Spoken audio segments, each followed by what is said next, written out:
Pebbles Bengali. Cinderella. এক ধনী ব্যক্তির এক সুন্দরী কন্যা ছিল। সেই মেয়েটি ছিল মিষ্টিভাষী আর দয়ালু প্রকৃতির।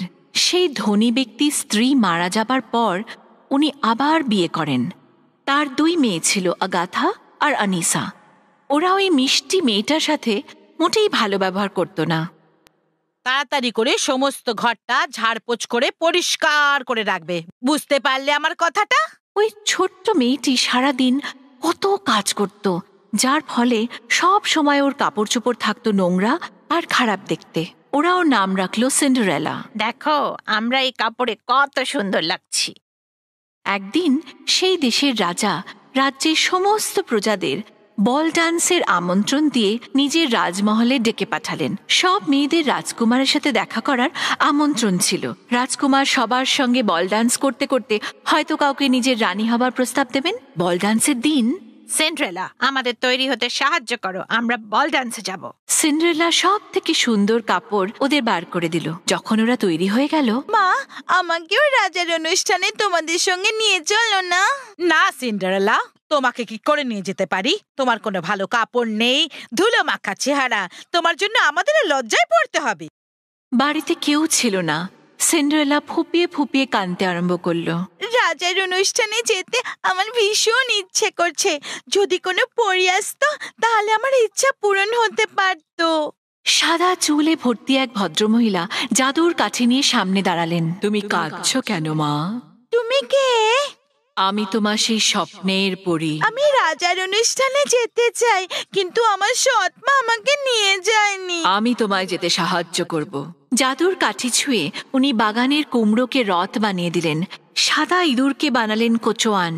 সিন্ডারেলার জামায় সোনা আর রূপালি সুতো দিয়ে কাজ করা হলো, আর তার চটিজোড়ায় ছিল সিল্ক আর রূপলি সুতোয় নকশা ভরা। যাবার আগে পরী বললেন, এই যে মা, মনে রেখো মধ্যরাত্রির আগে ফিরে এসো, কিন্তু 12টা বাজা মাত্রই এই জাদুর জের শেষ হয়ে যাবে আর তুমি নিজের পুরনো রূপে ফিরে যাবে। তার আগেই আমি চলে আসবো। বল ডান্সে উপস্থিত মেয়েদের মধ্যে রাজকুমারের কাউকেই পছন্দ হলো না। সিন্ডারেলার হাত ধরেই রাজকুমার সারা রাত্রির বল ডান্স করলেন। সিন্ডারেলা ও রাজকুমার একে অপরকে ভালোবেসে ফেললেন। কখন যে অনেকটা সময় কেটে গেছে ওরা বুঝতেই পারল না। ঘড়িতে 12টা বাজা মাত্রই সিন্ডারেলা ভয় পেয়ে রাজকুমারকে ছেড়ে মহল থেকে দৌড়ে বেরিয়ে গেল। তার একটা চটি মহলেই রয়ে গেল। রাজকুমার দুঃখিত হলেন। পরের দিনই রাজকুমার নিজের সৈনিকদের সেই রাজকুমারীকে খোঁজার জন্য পাঠালেন। রাজ্যের প্রত্যেকটা বাড়িতে গিয়ে যত অল্প বয়সী মেয়ে ছিল তাদের এই চটিটা পরিয়ে দেখা হলো, কিন্তু কারোর পায়েই হলো না। অবশেষে সিন্ডারেলার বাড়িতে এলো। এই, আমাকে চেষ্টা করতে দাও। ও খুব ছোট। এটা এর মাপের নয়, অন্য কাউকে চেষ্টা করতে দিন। আমি বলছি আবার চেষ্টা করে দেখো। এটা আমার জন্য খুবই বড়। পা ঢোকাবার চেষ্টা করে দেখো। আপনার বাড়িতে আর কেউ আছে কি? না না, আমাদের বাড়িতে আর কোনো মেয়ে নেই। সিন্ডারেলা পর্দার পেছন থেকে উঁকি মেরে দেখছিল। আমি কি একবার চেষ্টা করে দেখতে পারি? সিন্ডারেলা পর্দার পেছন থেকে বেরিয়ে এসে চটিটার মধ্যে পা ঢুকিয়ে দিল, আর ওই চটিটা একদম তার পায়ের মাপেরই ছিল। সে তখন পকেট থেকে চটির অন্য জোড়াটা বার করে দিল। রাজকুমার ওকে চিনতে পারলেন। আমি ভেবেছিলাম বোধহয় আর কখনো তোমায় দেখতেই পাবো না। তুমি কি আমায় বিয়ে করবে? সিন্ডারেলা তক্ষুনি রাজি হয়ে গেল। রাজমহলে মহা ধুমধাম করে ওদের বিয়ে হয়ে গেল, আর ওরা আনন্দ সহকারে জীবন যাপন করতে লাগলো। ছোট্ট জলপরী। সমুদ্রের সব থেকে গভীর আর অন্ধকার অঞ্চলটায় সাগররাজ তার মেয়ে জলপরী মেলেডির সাথে থাকত। মেলেডি খুব সুন্দর একটি জলপরী ছিল। ওর আওয়াজ খুব সুরেলা আর মধুর। ওর গান শোনার জন্য সবাই উদ্গ্রীব হয়ে থাকত। মেলেডির ঠাকুমা ওকে সব সময় দুপে প্রাণীদের গল্প শোনাত, যাদের মানুষ বলা হয়। সমুদ্রের নিয়ম অনুযায়ী জলপরী সমুদ্রের ওপর তখনই আসতে অনুমতি পেত যখন তার 16 বছর হয়ে যেত, আর আজ মেলেডির 16 বছর পূর্ণ হচ্ছিল। আজকের দিনটা তোমার জন্য খুব বিশিষ্ট।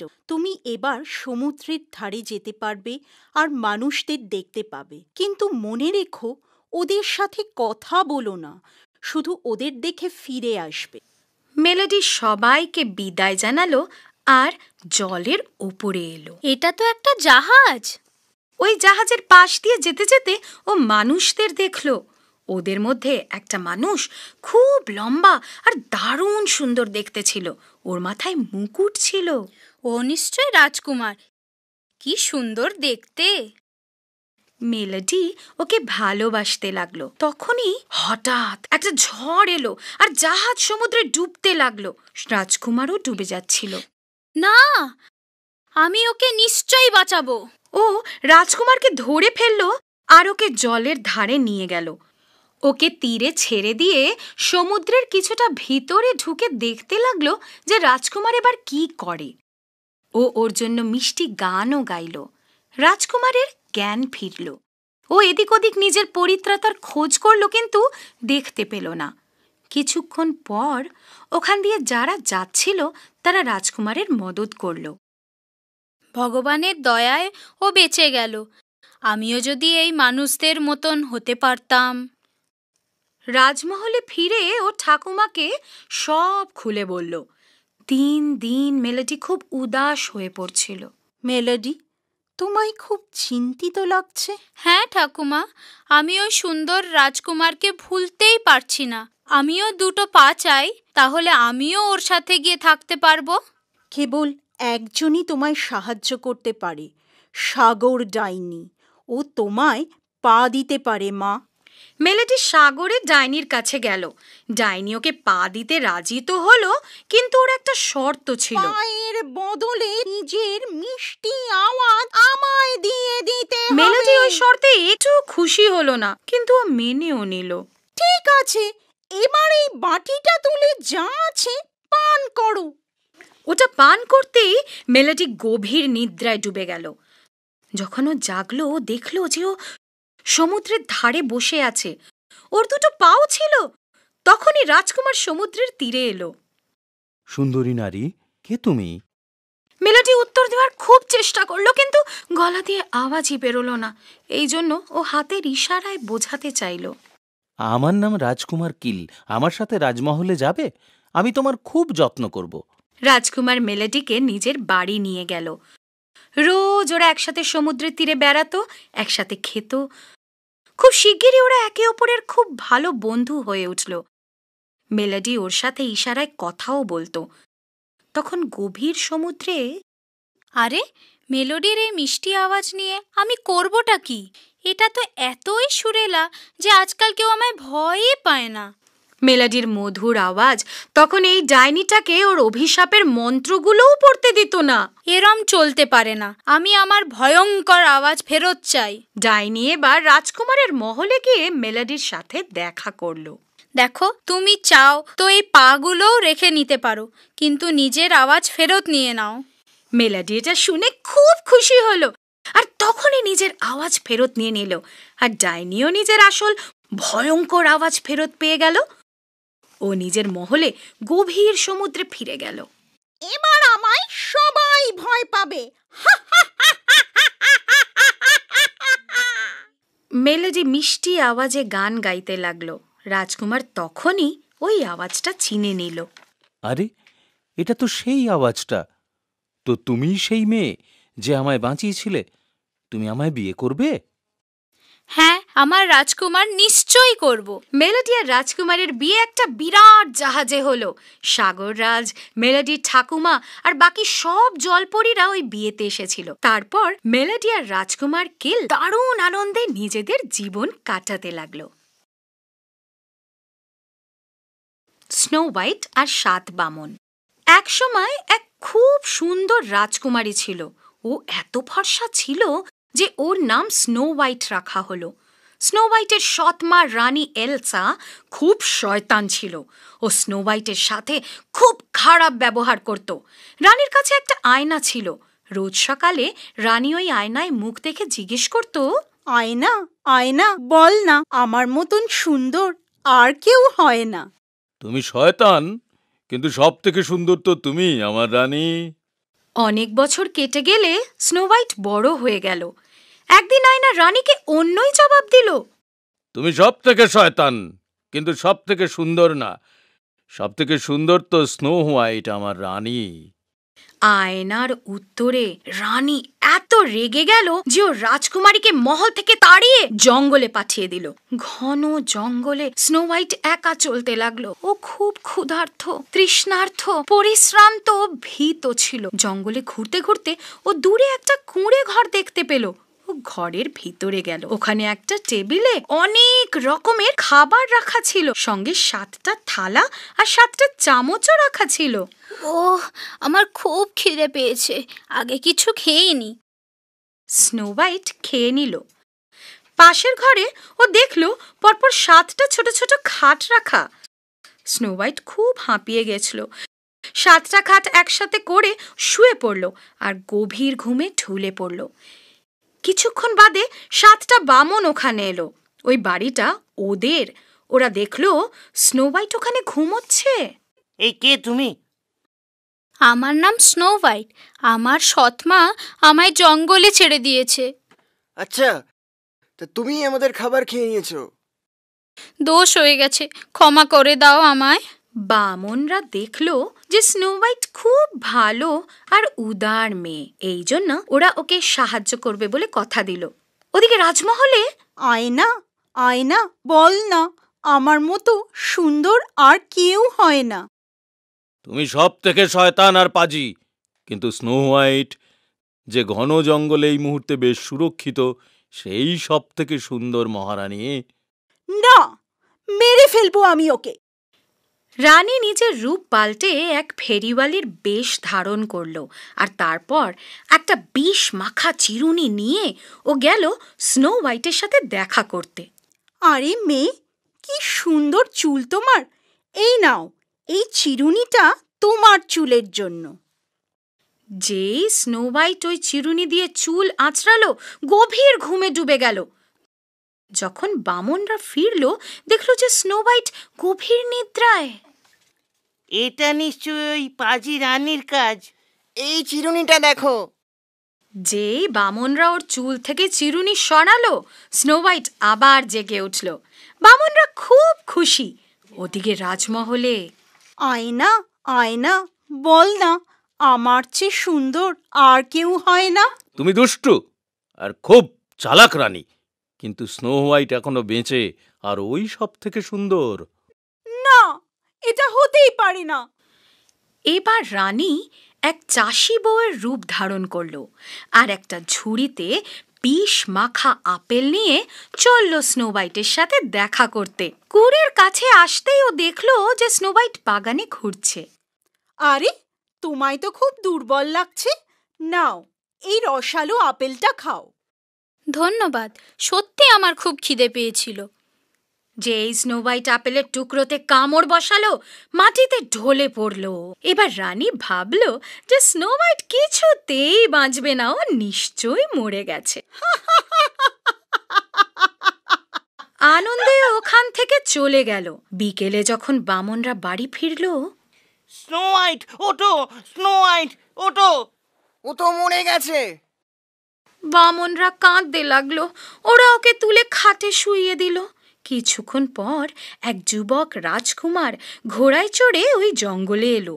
ও দেখলো 7টা বামন কাঁদছে আর একটা সুন্দর মেয়ে পাশে শুয়ে আছে। ও ওদের কাছে গেল।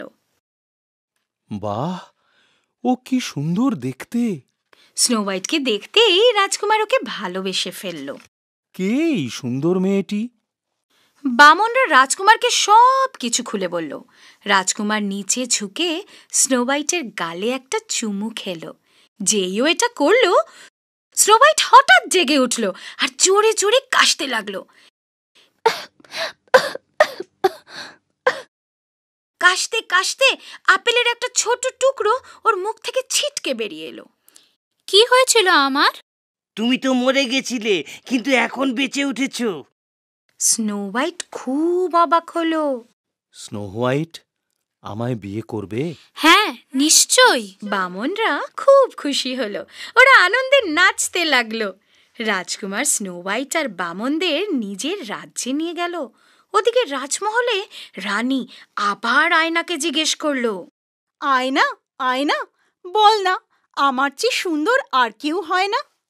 ওহ রানী, তুমি সুন্দর, কিন্তু স্নো হোয়াইট তোমার চেয়ে সব সময় বেশি সুন্দর।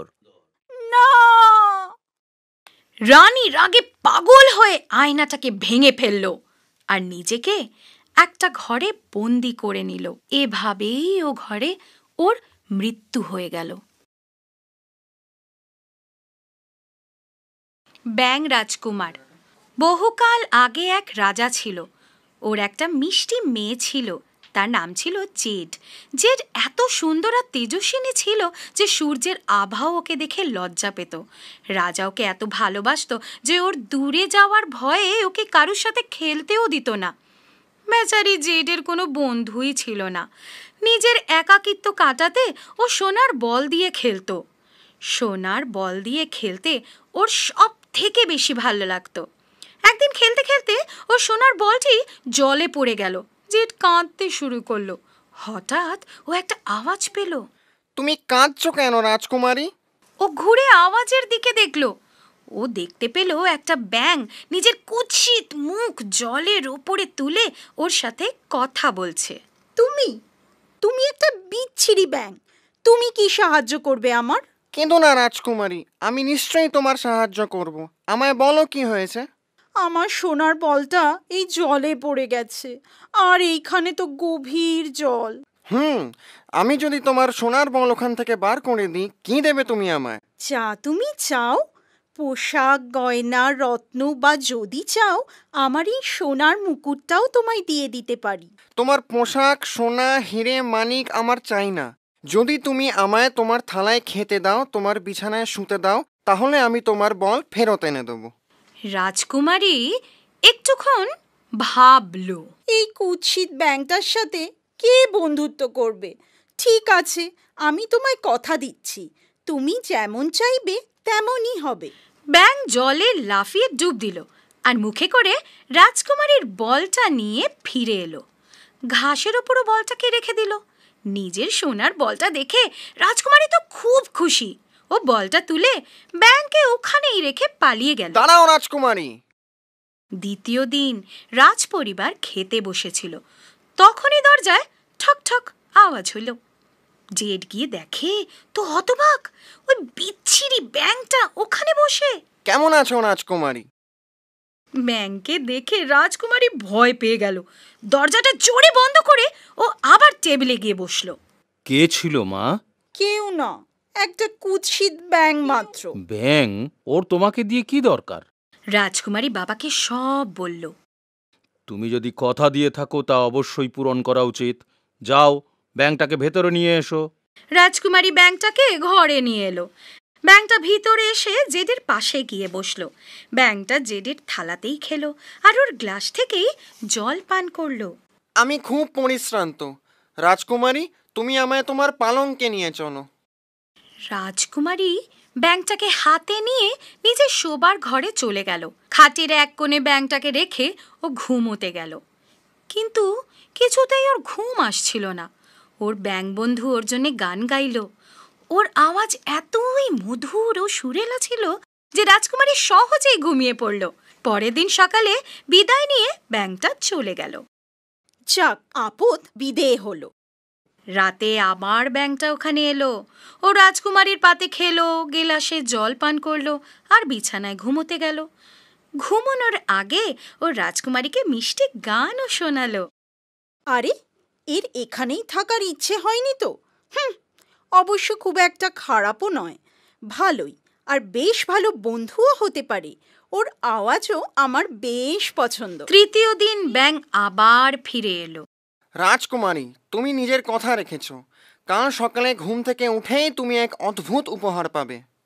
ব্যাঙের কথা জেড অনেকক্ষণ ভাবল, কিন্তু কিছুই বুঝতে পারল না। সকালে উঠে ও এক সুপুরুষ ও সুন্দর রাজকুমারকে দেখতে পেল। ওকে দেখে তো রাজকুমারী হতবাক। ধন্যবাদ রাজকুমারী, তুমি আমায় মুক্তি দিলে। আরে, কে তুমি? আমি রাজকুমার রোল্যান্ড। আমি জীবজন্তুদের সাথে খুব খারাপ ব্যবহার করতাম, তাই এক পরী আমায় ব্যাঙ বানিয়ে দিয়েছিল। ও বলেছিল অভিশাপ তখনই কাটবে যখন কোনো সুন্দরী রাজকুমারী আমায় 3 দিন তার পাতে খেতে দেবে আর পালঙ্কে শুতে দেবে। আর তুমি সেটাই করলে। তুমি কি আমার সাথে আমার রাজ্যে গিয়ে আমায় বিয়ে করবে? জেডের তো এসব দেখে বিশ্বাসই হচ্ছিল না। হ্যাঁ, আমি নিশ্চয়ই তোমায় বিয়ে করব। দুজনে এই সব রাজা আর রানীকে বোঝালো। ওরাও আনন্দে অনুমতি দিয়ে দিল। ওই দিনের পর থেকে জেড সব প্রাণীদের সাথে উদারভাবে ব্যবহার করতে লাগলো। Sleeping beauty. একদা এক দয়ালু রাজা ছিলেন। তার রাজবাড়ি আলো করে জন্মালো এক ছোট্ট রাজকন্যা রোজামন্ড। ওকে নিয়ে ওদের আনন্দের সীমা ছিল না। আমরা আমাদের এই রাজ্যে এক বড় অনুষ্ঠান করব। আমরা রাজ্যের সবাইকে আমন্ত্রণ করব। ওই রাজ্যে 13 জন পরী থাকতেন, কিন্তু রাজা ভুল করে মোটে 12 জনকে আমন্ত্রণ করলেন। 13 নম্বর পরীকে ভুলেই গেলেন। ভোজের দিন সব পরীরা এলেন এবং সেই রাজকন্যাকে আশীর্বাদ করলেন। রাজকুমারী খুব সুন্দর হবে, ও খুব মিষ্টি আর দয়ালু হবে। পরীরা এইভাবে রাজকুমারীকে আশীর্বাদ করতে থাকলেন। এবার এলো 12 নম্বর পরীর পালা। তক্ষুনি 13 নম্বর পরী এসে হাজির। তুমি আমায় অপমান করেছো, এর শাস্তি তুমি অবশ্যই পাবে। আমার উপহার এই যে তোমার সুন্দর রাজকুমারী, যখন সে 16 বছরের হবে তখন সে নিজের হাতে ছুঁচ ফুটিয়ে মারা যাবে। এতে রাজ্যবাসীরা খুব দুঃখ পেল। আহা, আমার অভাগা কন্যা। ওই দুষ্টু পরীর কথা আমি কিন্তু পুরোপুরি ভাঙতে পারি না। তবে রাজকুমারীর হাতে সূচ ফুটবে, কিন্তু ওর মৃত্যু হবে না। ও খালি ঘুমিয়ে পড়বে যতক্ষণ না কোনো রাজকুমার ওকে দেখে ওর প্রেমে পড়ে যায়। রাজা ও রানী পরীকে অসংখ্য ধন্যবাদ জানালেন। শান্ত্রীরা, আমার রাজ্যে কোনো সূঁচ বা কাপড় বোনার চরকা যাতে না থাকে। রাজ্য থেকে সমস্ত ছুঁচ আর চরখা নষ্ট করে দেয়া হলো। সময় কাটতে লাগলো। রোজামন্ড বড় হয়ে গেল আর ভারী সুন্দর দেখতে হলো।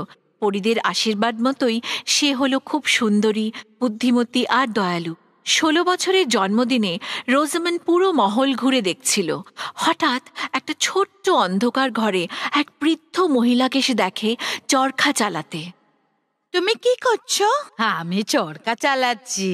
তুমি কি একটু চেষ্টা করে দেখবে নাকি? আমি এই জিনিসটা আগে কখনো দেখিনি, আমাকে একটু চালাতে দাও না। যেই রাজকুমারী চরখায় হাত দিল, সেই ধারালো ছুঁচ ওর আঙুলে বিঁধে গেল আর ও সঙ্গে সঙ্গে ঘুমিয়ে পড়ল। বৃদ্ধ মহিলা আর কেউ নয়, সেই দুষ্টু পরী মুদ্রা। মহলের চারপাশে বন্য গোলাপে ছেয়ে গেল। 100 বছর কেটে গেল। একদিন পাশের রাজ্যের রাজকুমার এভান ওই মহলের ভেতরে কি আছে সেটা দেখার জন্য উৎসুক হয়ে গেলেন। নিজের তরোয়াল দিয়ে সেই বন্য গোলাপের ঝাড় কেটে ওই মহলে প্রবেশ করার পথ খুঁজতে লাগলেন। আর যেই পথ পেয়ে গেলেন, তখন সেই মহলে প্রবেশ করে দেখলেন যে সবাই ঘুমোচ্ছে। অবশেষে সে একটি ছোট্ট চিলেকোঠার ঘরে সেই ঘুমন্ত রাজকুমারীকে দেখতে পেলেন। কি সুন্দর! এর আগে এত সুন্দর কাউকে আমি দেখিনি। রাজকুমার ইভান ঝুঁকে রাজকুমারীর গাল স্পর্শ করতেই অভিশপ্ত মুক্ত রোজামন্ড চোখ মেলে তাকালেন। কি হয়েছে? তুমি কে? আমি রাজকুমার এভন। আমি পাশের রাজ্য থেকে এসেছি। রাজা রানী নিজেদের মেয়েকে দেখে খুব খুশি হলেন। তুমি দুষ্টু পরীর অভিশাপের হাত থেকে আমার মেয়েকে মুক্ত করেছো। তারপর রাজা ওই রাজকুমারকে তাদের সমস্ত কাহিনী জানালেন। কোনো প্রকৃত ভালোবাসার পূজারী তোমাকে অভিশাপ থেকে মুক্ত করতে পারত। রোজামন্ড, তুমি সত্যিই প্রকৃত ভালোবাসা খুঁজে পেয়েছো। রোজামন্ড আর ইভানের বিয়ে হয়ে গেল। সব পরীরা সেই রাজমহলে এসে তাদের আশীর্বাদ জানালো। চারিদিকে উৎসবের আলো যেন ঝলমল করে উঠল। Sleeping beauty. একদা এক দয়ালু রাজা ছিলেন। তার রাজবাড়ি আলো করে জন্মালো এক ছোট্ট রাজকন্যা রোজামন্ড। ওকে নিয়ে ওদের আনন্দের সীমা ছিল না। আমরা আমাদের এই রাজ্যে এক বড় অনুষ্ঠান করব। আমরা রাজ্যের সবাইকে আমন্ত্রণ করব।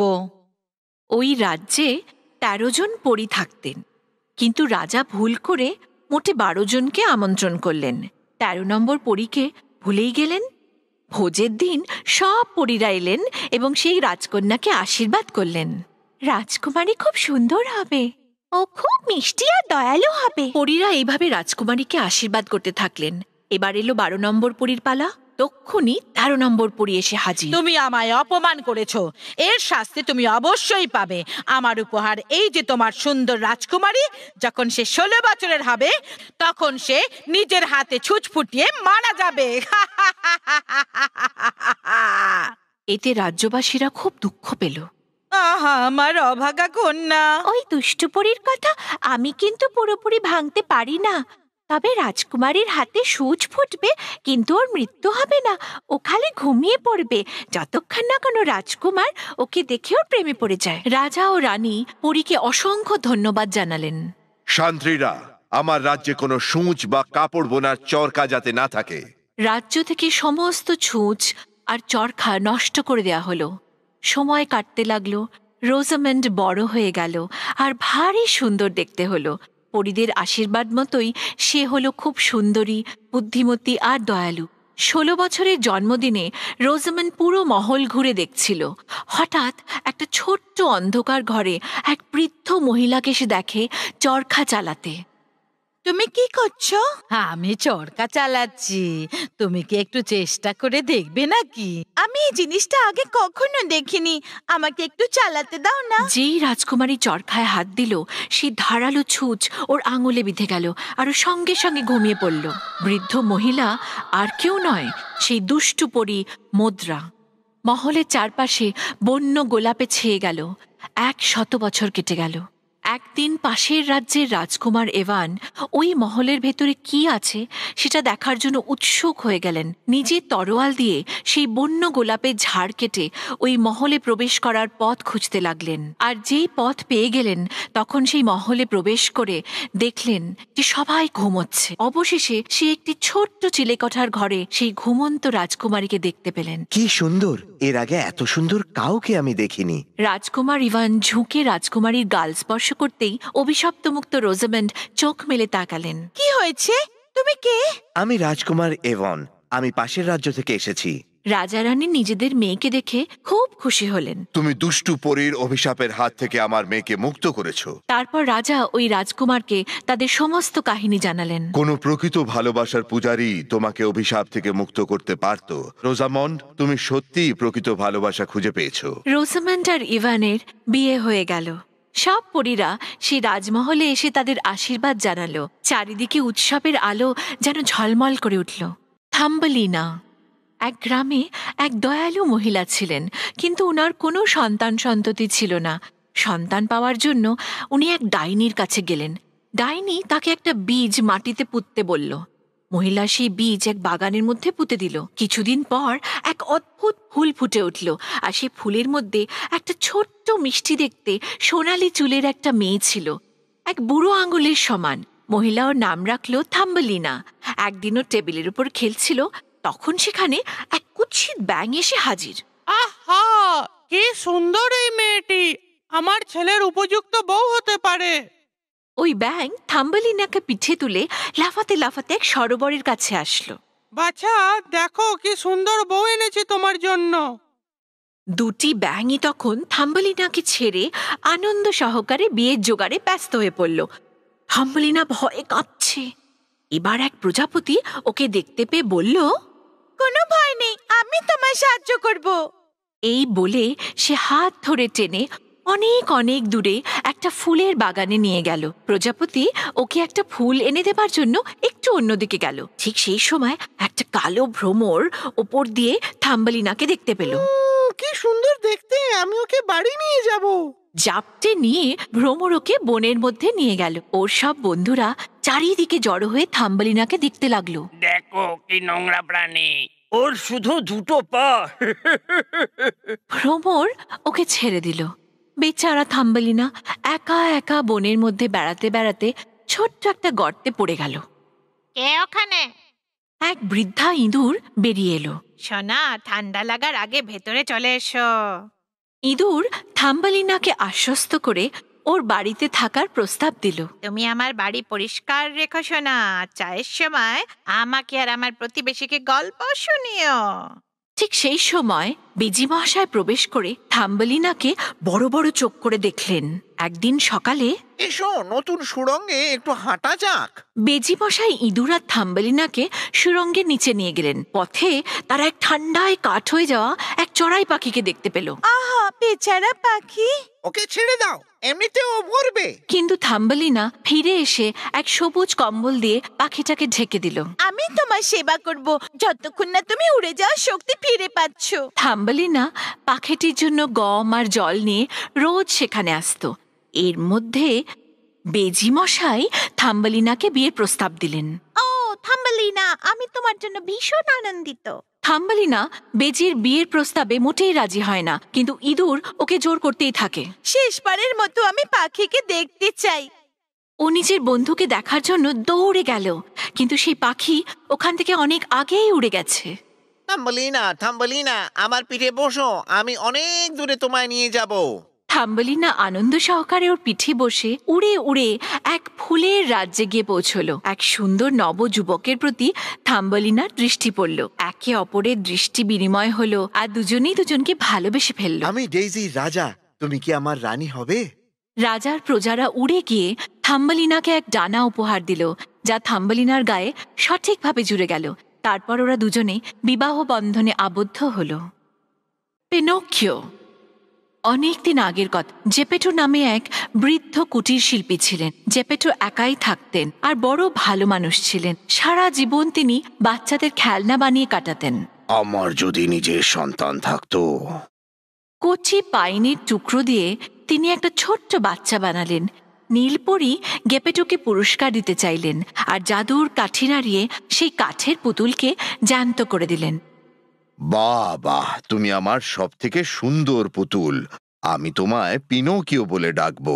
কিছুদিন পরেই গেপেটো ভাবলেন পিনোকিওর স্কুল যাওয়া উচিত। এই চিন্তা করে নিজের শেষ সম্বল সেই কোটটা বিক্রি করে পিনোকিওর জন্য বই নিয়ে আসলেন। সত্যিকারের ভালো ছেলের মতো তোমার স্কুলে যাওয়া উচিত। তুমি এখন স্কুলে যাও। আমি আসি বাবা। যাওয়ার পথে পিনোকিওর দেখা হলো এক ধূর্ত শিয়ালের সাথে। সত্যিকারের ছেলেরা স্কুলে যায় না, ওরা রানওয়ে দ্বীপে বেড়াতে যায়, সারাদিন খেলাধুলা আর আনন্দ করে। আমি তোমায় একটা টিকিট দিতে পারি। কিন্তু আমার কাছে তো কোনো পয়সা নেই। তুমি তোমার স্কুলের বই দিতে পারো। পিনোকিও আনন্দ সহকারে নিজের বই বিক্রি করে দিল আর সত্যিকারের ছেলেদের মতোই মজা করতে লাগলো। হঠাৎ নীলপরি এসে হাজির। পিনোকিও, তুমি স্কুলে যাওনি কেন? আমি তো স্কুলেই যাচ্ছি। এত বড় মিথ্যে কথা বলার সঙ্গে সঙ্গে পিনোকিওর নাকও বড় হতে থাকলো, আরো বড়। পিনোকিও বেচারা কাঁদতে আরম্ভ করলো। তুমি মিথ্যে বলেছ পিনোকিও। যখনই মিথ্যে বলবে তোমার নাক বড় হয়ে যাবে। আমি আর করব না। এবার থেকে আমি ভালো ছেলের মতো রোজ স্কুলে যাব। পরি ওকে ক্ষমা করে দিলেন আর জাদু কাঠি নাড়িয়ে ওর পুরনো নাক ফিরে দিলেন আর যেতে যেতে সাবধান করে গেলেন। একটা কথা মনে রেখো পিনোকিও, রানওয়ে দ্বীপ বাচ্চাদের জন্য ঠিক নয়। তুমি ওখানে গেলে গাধায় পরিণত হবে। কিন্তু পিনোকিও ওনার কথায় কান দিল না। বাবা আর পরীর কথা চিন্তা না করেই ও রানওয়ে দ্বীপে গেল। থাকার পক্ষে তো বেশ ভালোই জায়গা, খেলাধুলো আর প্রচুর মিষ্টি খাওয়ার জন্য। ওকে কেউ বাধা দেবার নেই, এটা করো না ওটা করো না কেউ বলবার নেই। সারা দিন মজা করার পর ক্লান্ত হয়ে পিনোকিও সরোবরের ধারে বিশ্রাম নিতে গেল। জল খাওয়ার জন্য জলের মধ্যে হাত ডোবাতেই সে তার প্রতিবিম্ব দেখতে পেল। আরে, এটা তো আমি নই। আমার নাক আর কান এত লম্বা হলো কি করে? লেজ কি করে গজালো? ওর যে একটা লম্বা কান, নাক আর গাধার মতো ল্যাজ গজিয়ে গেছে। বাঁচাও, আমাকে কেউ সাহায্য করো। নীলপরি পুনরায় আবির্ভূত হলেন। ওকা পুতুল, আমি কি তোমায় বলিনি যে ওই দ্বীপে বাচ্চাদের জন্য ঠিক নয়? যাও, নিজের বাবাকে দেখো যে তোমার জন্য কাঁদছে।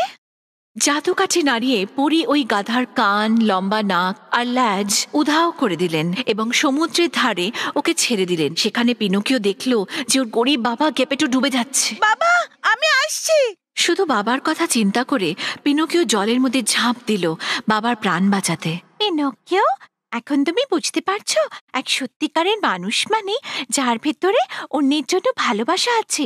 বাবার প্রতি সত্যিকারের ভালোবাসা তোমাকে পুরস্কার দিয়েছে। হ্যাঁ, পিনোকিও আর কাঠের পুতুল রইল না, সে রক্ত মাংসে গড়া মানুষে পরিণত হলো। অবশেষে আমার ইচ্ছে পূরণ হলো। পিনোকিও নিজের বাবার সঙ্গে আনন্দে থাকতে লাগলো। বিউটি আর রাক্ষস। দূর দেশে এক গরিব ব্যবসায়ী থাকত। ওর 3টি মেয়ে ছিল, ব্লিস, ব্লসম আর বিউটি। ওই ব্যবসায়ী নিজের 3 মেয়েকেই খুব ভালোবাসত, কিন্তু বিউটি ওর সব থেকে আদরের ছিল। একদিন ওই ব্যবসায়ী দূর দেশে ব্যবসা করতে সফরে বেরোলো। আসার সময় মেয়েদের জন্য উপহার আনার কথাও দিল। ব্লিস আর ব্লসম নিজেদের জন্য দামি পোশাক আর সুন্দর গয়না চাইল। তুমি কি চাও বিউটি? আমার গোলাপ চাই বাবা, সুন্দর লাল গোলাপ। দূর দেশে পৌঁছে ব্যবসায়ী অনেক টাকা রোজগার করলো। আসার সময় ও 2 মেয়ের জন্য অনেক উপহারও কিনে নিল, কিন্তু কোথাও ও লাল গোলাপ পেল না। হতাশ হয়ে ও বাড়ির দিকে হাঁটলো। হঠাৎ তখন তুমুল ঝড়। ও দূরে একটা মহল দেখতে পেয়ে তার ভেতরে ঢুকে পড়ল। হ্যালো, এখানে কেউ আছে? কিন্তু কেউ উত্তর দিল না, কেউ ছিলই না ওখানে। ও দেখল যে ওখানে সুস্বাদু খাবার আর নরম বিছানা সাজিয়ে রাখা আছে।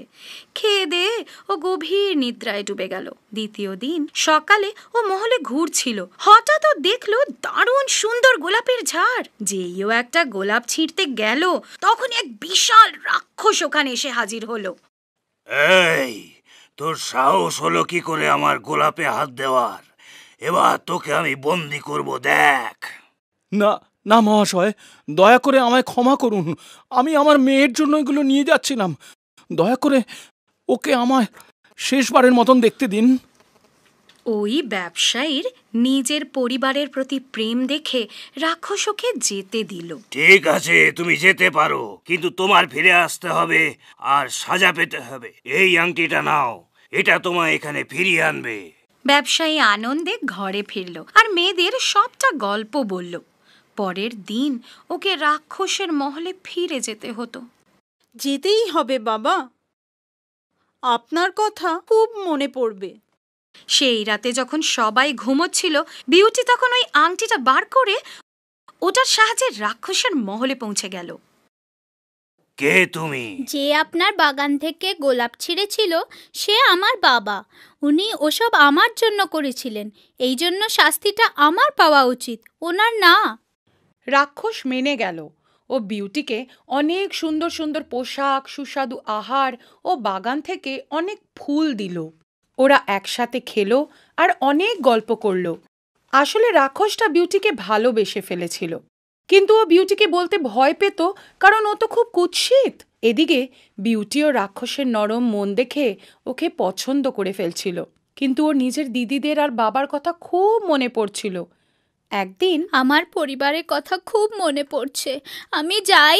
ঠিক আছে, তুমি যেতে পারো, কিন্তু মনে রেখো আমি তোমায় মাত্র 10 দিনের জন্য ছাড়ছি। 10 দিন পরেই কিন্তু তোমায় এখানে ফিরে আসতে হবে। ওর শর্ত মেনে বিউটি বাড়ি গেল। সারা পরিবার ওকে দেখে খুব খুশি হলো। দিন কাটতে লাগলো। কখন যেন 10 দিনও কেটে গেল। বিউটি ভাবলো যে ও আরও একদিন থাকবে। রাতে ও একটা স্বপ্ন দেখল। ও স্বপ্ন দেখল যে রাক্ষসটা মরে যাচ্ছে। ভয় পেয়ে পরের দিনই ও মহলে ফিরে গেল। শোনো, আমি ফিরে এসেছি। কিন্তু কেউ উত্তর দিল না। ও বাগানে গেল, দেখল যে রাক্ষস ওখানে পড়ে আছে। ও রাক্ষস, তোমায় বাঁচতেই হবে, তুমি কত ভালো, আমি খুব ভালোবাসি তোমাকে। তুমি কুৎসিত, কিন্তু আমার তো সেটাও ভাল লাগে। যেই বিউটি ওই কথাটা বলল, ওই রাক্ষসের রূপ বদলে এক অপূর্ব সুন্দর রাজকুমারের রূপে প্রস্তুত হলো। আমি রাজকুমার মাইকেল। এক বুড়ি পরী আমাকে অভিশাপ দিয়েছিল, কারণ আমি সবসময় সাধারণ জীবজন্তুর ওপর অন্যায় অত্যাচার করতাম। ওই অভিশাপ তখনই খণ্ডন হতো যদি কোনো মেয়ে, আমি কুৎসিত জেনেও, আমাকে ভালোবাসতো। আর বিউটি, তুমি ওই রাক্ষসটাকেই ভালোবাসলে। মাইকেল আর বিউটির বিয়ে হয়ে গেল। বিউটির বাবা ও বোনেরা ওর সাথে থাকতে চলে এলো, আর ওরা সবাই সুখে শান্তিতে বাস করতে লাগলো। হ্যান্সেল আর গ্রেটেল। এক ঘন জঙ্গলের বাইরে এক গরিব কাঠুরে থাকত। ওর 2 সন্তান ছিল। ছেলের নাম ছিল হ্যান্সেল আর মেয়ের ছিল গ্রেটেল। ওরা এত গরিব ছিল যে ওদের সৎ মা ভাবলো যে 2 বাচ্চাকে সামলানো খুব কঠিন, তাই ওদের জঙ্গলে ছেড়ে দেওয়া যাক। কাল সকালে আমরা 2 বাচ্চাকে জঙ্গলে ছেড়ে দিয়ে আসবো, তাহলে অন্তত আমাদের তো কিছু খাবার জুটবে। না না, এটা আমি কিছুতেই করতে পারবো না। এটা যদি তুমি না করতে পারো, আমরা সবাই না খেতে পেয়ে মন। বাপ মার কথা বাচ্চাগুলো শুনে ফেললো। হ্যান্সেল একটা উপায় বার করলো। ও বাইরে গিয়ে কিছু সাদা পাথর কুড়িয়ে আনলো। পরের দিন সকাল সকাল ওই কাঠুরে ওদের নিয়ে জঙ্গলে গেল। জঙ্গলের পথে হ্যান্সেল ওই পাথর নিজের পকেট থেকে ফেলতে লাগলো। তোমরা এখানেই থাকো, হ্যাঁ, আমি একটু পরে ফিরে এসে তোমাদের নিয়ে যাব। হ্যান্সেল আর গ্রেটেল গভীর ঘুমে ডুবে গেল। যখন ওদের ঘুম ভাঙলো, ওরা দেখলো যে গভীর রাত হয়ে গেছে আর পূর্ণিমার চাঁদ দেখা যাচ্ছে। হ্যান্সেল নিজের ছোট বোনের সাথে সাদা পাথরের সাহায্যে রাস্তা খোঁজার চেষ্টা করলো। ওই পাথরগুলো চাঁদের আলোয় চকচক করছিল আর ওদের ফেরার পথ দেখাচ্ছিল। সারা রাত হেঁটে ওরা অবশেষে বাড়ি ফিরে এলো। ওদের বাবা ওদের দেখে খুব খুশি হলো, কিন্তু ওদের সৎ মা ভীষণ রেগে গেল। এবার ওদের ঘন জঙ্গলে অনেক ভেতর অবধি ছাড়বে, যাতে ওরা ফেরার পথ কিছুতেই না পায়। আগের মতোই হ্যান্সেল চাইছিল বাকি সাদা পাথর কুড়িয়ে আনুক, কিন্তু এবার ওর মা বাইরের দরজা এমনভাবে বন্ধ করে দিয়েছিল যে ওরা খুলে বেরোতেই পারল না। পরের দিন ওরা আবার জঙ্গলে যাওয়ার জন্য বেরোলো। হ্যান্সেল নিজের পকেট থেকে রুটির টুকরো রাস্তায় ফেলতে লাগলো। ওরা এমন একটা জায়গায় এলো যেখানে ওরা আগে কখনো আসেনি। এখানেই বসো, আমি বিকেলে এসে তোমাদের নিয়ে যাব। আর ওদের ঘুম পেয়ে গেল।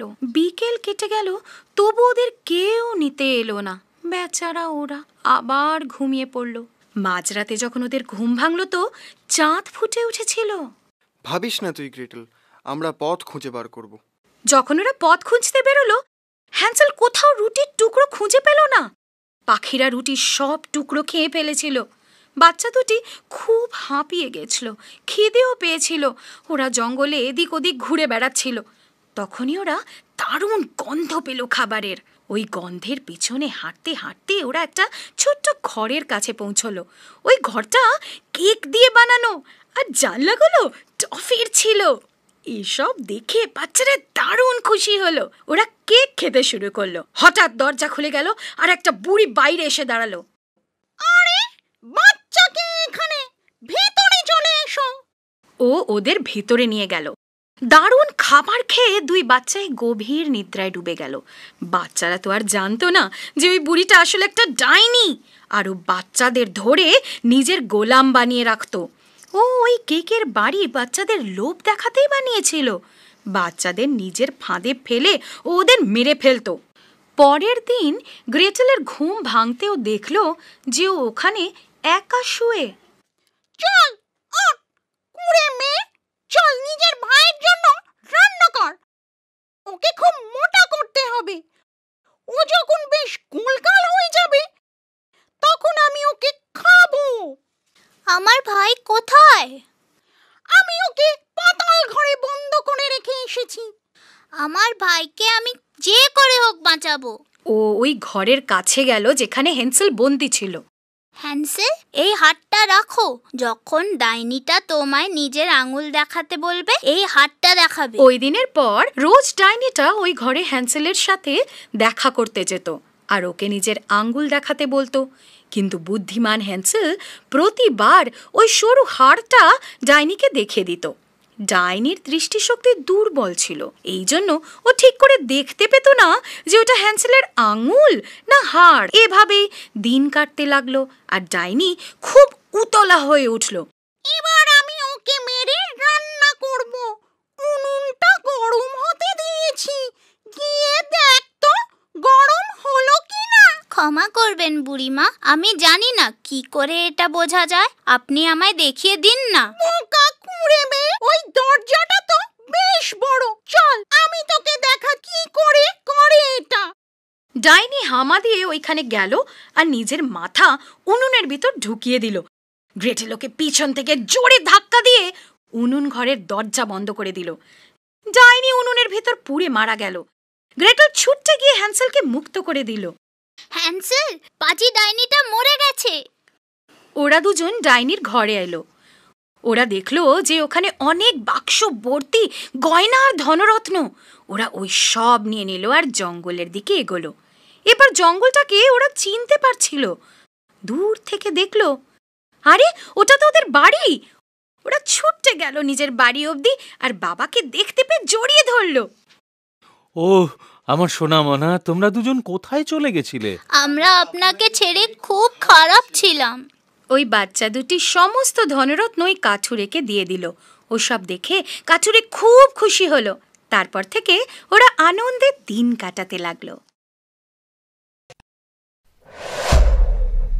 Pebbles Bengali